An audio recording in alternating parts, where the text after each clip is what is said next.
यहाँ के कीमती कपड़े, मसाले और जवाहरात से आकर्षित हुए। यूरोपियन व्यापारियों से बदले में चांदी मिलती थी और मुगल सल्तनत को नई बातें पता चलती थी। खुद ताजमहल भी भारत और यूरोप के बीच संबंधों की मिसाल है।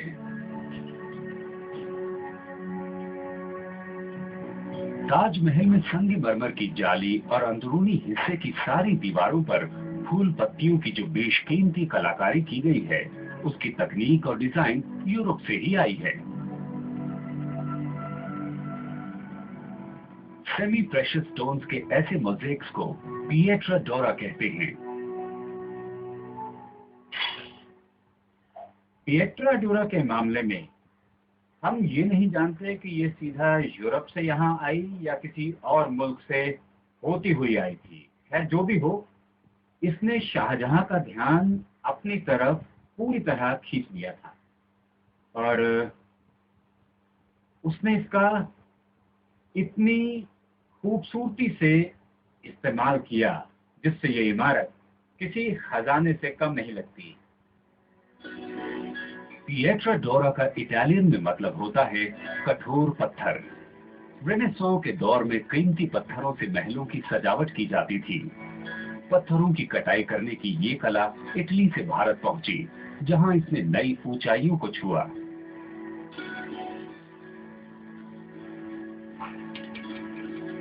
भारत में पिएट्रा डोरा वर्कशॉप्स में सैकड़ों सालों से वही तकनीक इस्तेमाल की जा रही है। बहुत से परिवार पिछली 17-18 पीढ़ियों से ये काम कर रहे हैं। ये ताजमहल में काम करने वाले कारीगरों के खानदान के सदस्य हैं।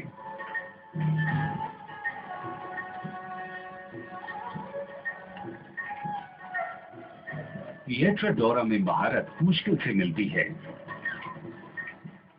छोटे रंगीन पत्थरों को संगमरमर में चिपकाकर ये चित्रकारी की जाती है। एक चित्र के लिए कलाकार सैकड़ों पत्थरों की कटाई करता है, आकार देता है और बारीकी से उनको अपनी जगह बिठाता है। उतनी ही महारत उसे संगमरमर पर बेल बूटों की खुदाई के लिए भी चाहिए, जिस पर कीमती पत्थरों को चिपकाया जा सके। बहुत बारीकी से कटाई के बाद एक खास ग्लू से पत्थरों को उनकी जगह चिपकाया जाता है। पत्थरों पर चित्रकारी भारतीय कला के बेमिसाल नमूनों में से एक है, मगर ताजमहल की सजावट करने वाले किसी कलाकार का नाम दरबारी दस्तावेजों में नहीं है। एक चीज जो हम भूल जाते हैं वो है मजदूरों की मेहनत और कलाकारों आम नक्काशों की तमाम मुश्किल। उनके बारे में किसी को कुछ पता नहीं। ताजमहल उन सब के वजूद और हुनर की उतनी बड़ी निशानी है जितनी शाहजहां के खूबसूरत इमारतें बनवाने के नायाब शौक की। अपने काम के जरिए ताजमहल के कारीगर अमर हो गए। 1643 ताजमहल बनकर तैयार हो चुका था। इसमें 12 साल लगे थे। तमाम मुश्किलों और रुकावटों के बावजूद शाहजहां ने अपना सपना पूरा कर लिया था। महल की सबसे खूबसूरत बेगम अपने नाम के मुताबिक शानदार कब्र में लेटी हुई थी। एक ऐसी इमारत के अंदर जिससे बेहतर चीज इंसानी हाथों ने पहले कभी नहीं बनाई थी। मुमताज महल की बरसी के मौके पर शाहजहां उसकी कब्र पर जाता था।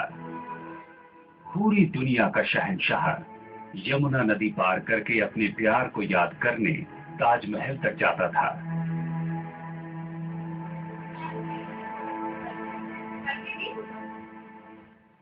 ताजमहल का एक आखिरी राज अब भी बाकी है। मकबरे में जो ताबूत नजर आता है वो अंदर से पूरी तरह खाली है। मुमताज महल इसके नीचे एक दूसरे ताबूत के अंदर लेटी है। वहां उनके आराम में कोई खलल नहीं पड़ता।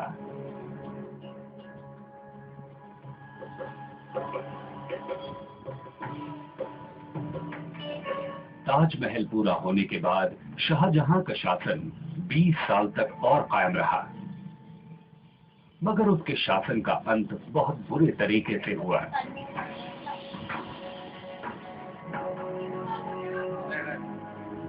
इमारतों और ऐशो आराम पर किए गए खर्च की बदौलत शाही खजाना बर्बादी की कगार पर पहुंच चुका था।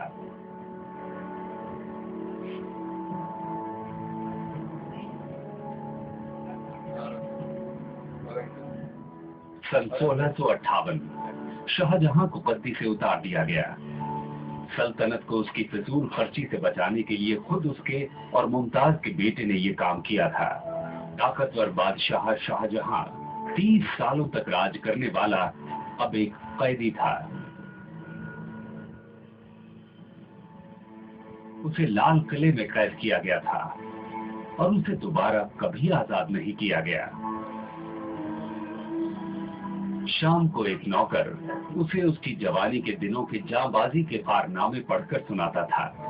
बहादुरी और ताकत, लड़ाइयों और फतह के किस्से जो अब गुजरे जमाने की बात हो चुकी थी। शाहजहां के बेहतरीन शासन के दौर में मुगल सल्तनत अपनी ऊंचाइयों पर पहुंच गई थी।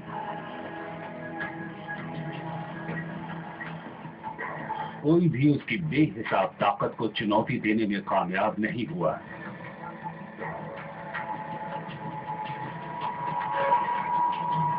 मगर सबसे ताकतवर का अंजाम भी सबसे बुरा होता है।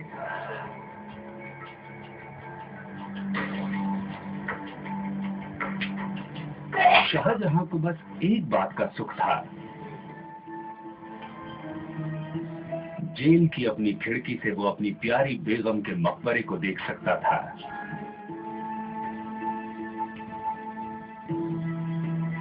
महल की सबसे प्यारी बेगम के लिए अपने प्यार को वो भुला नहीं सका था। उनका साथ चंद सालों का था, मगर उनका प्यार हमेशा हमेशा कायम रहेगा।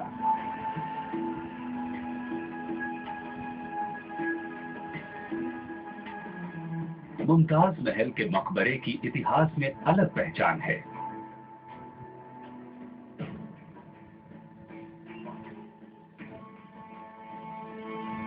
शाहजहां को भी यहीं पर दफनाया गया। सन 1666 में 74 साल की उम्र में शाहजहां की मृत्यु हो गई। दरबारी दस्तावेजों ने इसे इस तरह बयां किया: शाहजहां की मौत हो गई।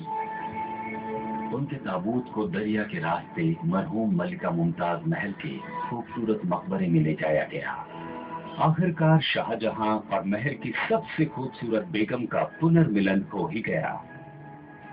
उनकी इस विरासत ने उन्हें अमर कर दिया। दुनिया की सबसे नायाब इमारत की शक्ल में